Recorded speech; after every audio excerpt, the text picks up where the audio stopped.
Nangyayari naman everyday. There is always spirits involved. Kaya nga, lagi mo sinasabi, hindi naman yung gadget. So there is always spiritual warfare happening every time, and every day, anywhere. Ako favorite yung verse na sinasabi ng daddy ko. Now, for we are not dealing with flesh and blood. Yes, Ephesians 6:12. Yes, we are not dealing with the flesh and blood. The real war is in the spirit. Yes. Everything is a spiritual warfare. Mismo. What's happening in our lives? So tayo ay mga pawis lang doon sa labanan nila. Ang labanan ay hindi sa laman, kundi sa spirito. May suit kayo na may triangle. Sa practice kasi, this is just a symbol of the third eye, which is wisdom. You have to appreciate everything. You have to know things na hindi na papansin ng iba. So parang i-accept mo siya at alamin mo yung totoo. Kayo po, if I ask you, where do you think you get your wisdom from in discerning things? Sa akin, I know it comes from someone out there who's above us all na tinutulungan kasi ginagamit ko naman siya to help others. So Are I you take it as talking my mission. about God when you say Yeah. the source of wisdom? Yeah. So in life, what do you ultimately believe? Passersby lang tayo dito. Hindi naman tayo My tooth is mag-uugat dito eh. I'm joking. Para sa akin, gawin mo na yung dapat pinakatamang alam mo. Kasi yun lang naman yung legacy maiiwanan mo eh. What do you think is the ultimate purpose ng ginagawa ni Kuya Eddie? Gusto kong maunawaan ng tao na hindi lang naman talaga tayo yung nilikha.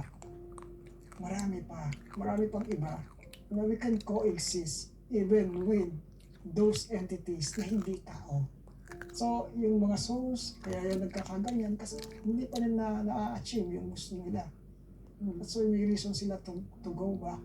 Yun lang naman yung gusto ko. Ayoko nung nakikipagtalo.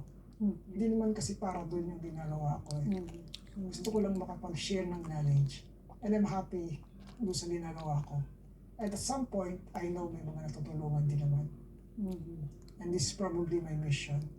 And right now, I'm on it. Nandito na ako para tuloy ito. At the end of the day, sa dulo ng buhay ni Ed Caluwag, may naiwan akong legacy.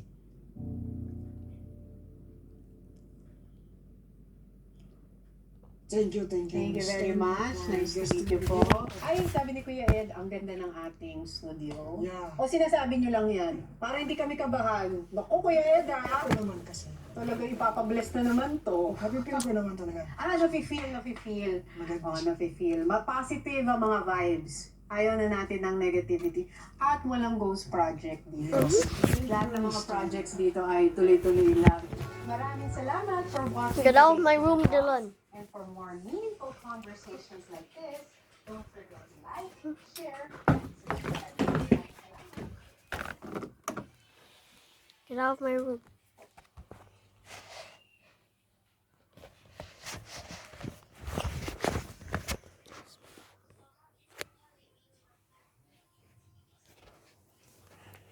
What? Nothing.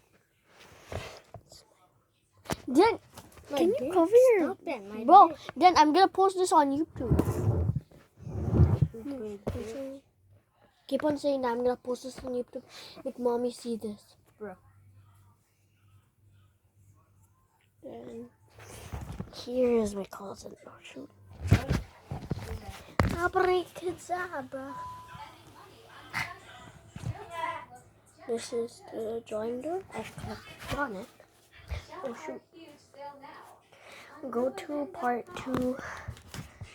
Okay, bye guys. Go to part 2.